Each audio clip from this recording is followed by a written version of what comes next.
السلام عليكم ورحمة الله وبركاته. إن شاء الله بروا عيد مبارك ربني إن شاء الله بريتول وعيد مركا عواسي قوشية هاروركي ويان عبابوركي وكان وحان اسمي كاس لبديو دقيقة يو حبيت بان درياين هارور وهاروركي مدوبة اسمه إن شاء الله haruurkiina wakaa haruurkii madowaan ku darayaa inshallah wakaa waxaa kaloon ku darayaa inshallah huruud weeyaan laakiin marka dambe aan ku dari doonaa tan waa khamuun weeyaan waan tumayaa waan ridqayaa iyo xabad soode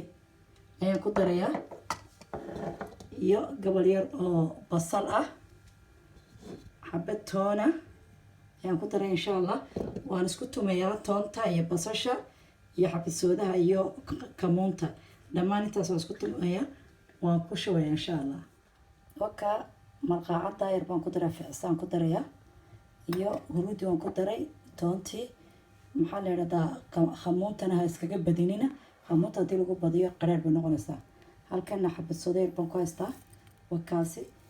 inshallah waa dhamaatay dee waxaa la arki doonaa saan u dubi doono inshallah yar oo milixaan ku ridanayaa iyo xabasooda yar baa ku jirta wakaa milix yar weeyaan taa maqarafadii baan ku riday inshallah beri baan dubayaa hameenkaa la qooshaa wakaa cambaaburka inshallah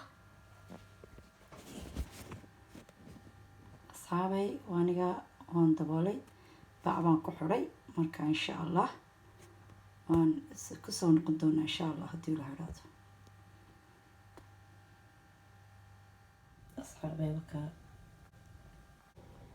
asxaabay wakaa waxoodi wataasi insha allah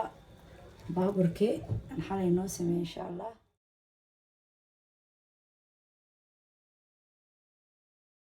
waxaan rabay insha allah inaan inoo sameeyo yogurt iyo cambo inaan isku ridqo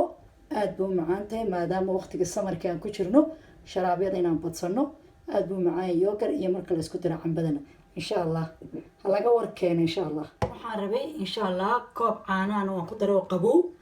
baraf baan ku ridayaa maasha allah waa kaade qurux uu noqon doonaa insha allah ka baraf yarna waan ku riday marka waa maangadii iyo caanihii iyo yogurtkii caano dhanaan weeyaan marka insha allah macaan waayaan hala isticmaalo insha allah aad buu u qabow yahay inuu fiican yahay insha allah hala isticmaalo insha allah aad buu fiican yahay uuna macaan yahay aad buu macaan yahayna insha allah السلام عليكم ورحمة الله وبركاته.